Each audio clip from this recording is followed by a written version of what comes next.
Hey there, Jerry Audet, Managing Editor of Surfcaster's Journal here to talk to you today about surf rods. If you want to learn more about Surfcaster's Journal, or not just a YouTube page, check out surfcastersjournal.com. I have a 4-part series for you today. This is going to be the introduction, then I'm going to give you a review of 3 different new or relatively new surf rods, one from Shimano, one from Daiwa, and one from Tsunami. But before I get to that, I want to talk to you a little bit about my philosophy about surf rods and what I think is most important, and how I make my decisions, and then the rods that I fish with most of the time. This is potentially interesting because I read a lot of articles, catch a lot of fish, etc., but it's more than that. Because when I give you my opinion about these rods that I'm reviewing, okay, the way I feel about rods and what's important to me will flavor what I say about them, and it may not be quite the same for you. So I want you to know that as you decide whether or not these rods are best for you and what uses they could provide for you, etc. So 2 major things I look for in my rod, and then everything else is much less important. The first, probably honestly the most important thing, is can the rod cast the maximum of what it says? So the reason this is important to me is because I am casting a lot of larger lures, a lot of stuff I'm not going to show you today, but big gliders, big topwater, big metal lips. I'm not just casting, swimmers and needlefish. And so to cast those really heavy lures, you need a really strong rod that's rated to a pretty high rating. So this rod right here, this is one of my go-tos. I'll talk about it a little bit more. This is the GSB 101 OS. It's the 121M blank.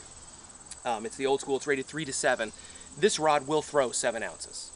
It'll throw 5 and 6 all day long. I have, on occasion, thrown 10 ounces with it. And we'll talk about a 10-ounce lure when I get to the Daiwa lure. But this rod can cast its rating. A lot of rods that are rated to 4 ounces, 5 ounces, they start to fall apart around 3.5 ounces. So you really can't cast 5 ounces with it. This rod will.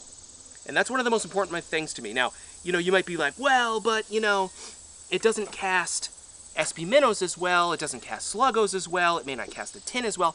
That doesn't matter so much to me. It doesn't matter to me that this rod doesn't perform perfectly with a 1-ounce lure, okay? Because I can make that work. You can't do the opposite. You can't take a rod that performs really well with a 1-ounce lure and cast something that weighs 5, 6, 7 ounces. It just doesn't really work. Now, some rods are better than others. I actually think, in particular, that these Lamy Glass GSBs do a good job of throwing a really wide range. But there's other rods that do pretty well, too, and then there's other rods that have even wider ranges that don't perform nearly as well. So that's the first thing. The second thing that's really important to me, and this may not be as important to you, and in fact, you may not like at all, is I like a moderate action. Now, a lot of rods these days are rated moderate, moderate fast, etc., but they're not really moderate. They're more moderate fast, too fast. This rod, this GSB old school, and the ones I have that are even older than this, they tend to be truly moderate. Most of you would consider them to be whippy, floppy, old school, and they are kind of all of those things. But the thing is, for me, this helps cast the top weight, like I said, but it also acts as a shock absorber, and that shock absorption is really important to me because I fish for large fish in boulder fields. That's why guys in Montauk and elsewhere, guys who fish the islands or fish anywhere where there's lots of rocks and they're in their wetsuit, they like the shock absorption because when you're having to turn a fish's head that's large and you can't let it run because it's going to break you off, having that shock absorption will prevent you from breaking your leader. It also helps when you get the fish to the rock and you're maybe having to high stick a little bit, or the fish is right there and you're up above it. Having a slower action rod really helps in that. The action itself too helps you cast things that are unaerodynamic. That is a huge benefit of these as well, that it helps, without going into too many details, it helps not tumble the lure in the air. The flip side of that is, these rods are not as sensitive as other more modern rods. They also do not have the casting performance with things that are aerodynamic, like pencil poppers, tins, poppers, even needlefish, even darters.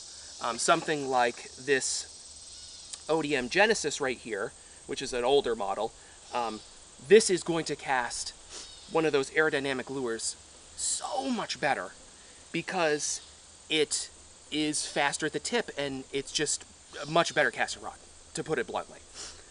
You're going to get much better casting distance every single cast with something like that. Now, that rod can also cast a Danny, it can also cast, a glider. It casted almost as well, but you don't have the shock absorption. You just don't have the shock absorption with that rod because it bends much more in the tip, okay?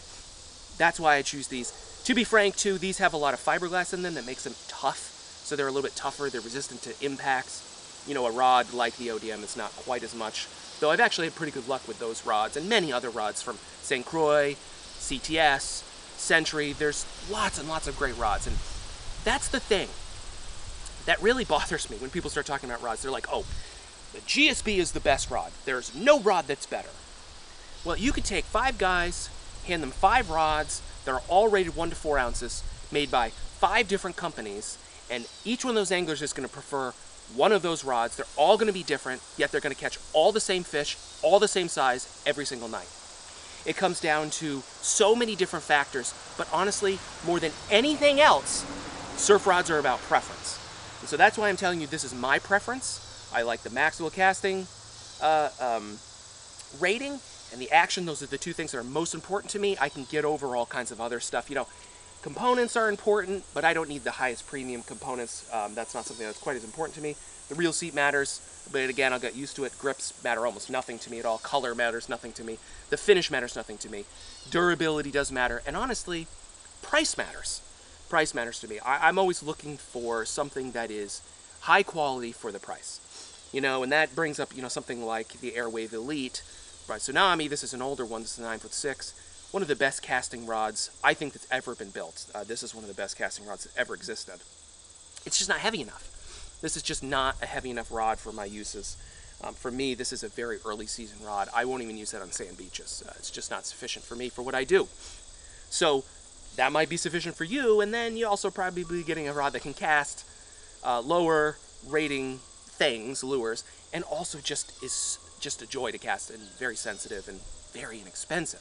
So that might work for you. You might prefer something like a St. Croix Avid or the ODM Genesis, while I prefer the GSB or something like maybe a Century Stealth or something like that. So that's my go-tos. Again, on the beach, when we get to those casting demonstrations, I'm going to be casting the Lamiglas 10MS, which again is built on the same blank. It's just a 2-piece. It's a little bit faster because it has a little bit less fiberglass in it. It's more their modern blank, but it's still a pretty good moderate rod. I didn't want to cast this in those demonstrations because I feel that if you want a GSB, you already know what you're getting yourself into, and it would be an unfair comparison to compare it to these modern rods with their modern casting actions. So, with that being said, we're going to go to video 2, and I'm going to give you the rundown on the Shimano Terralejo.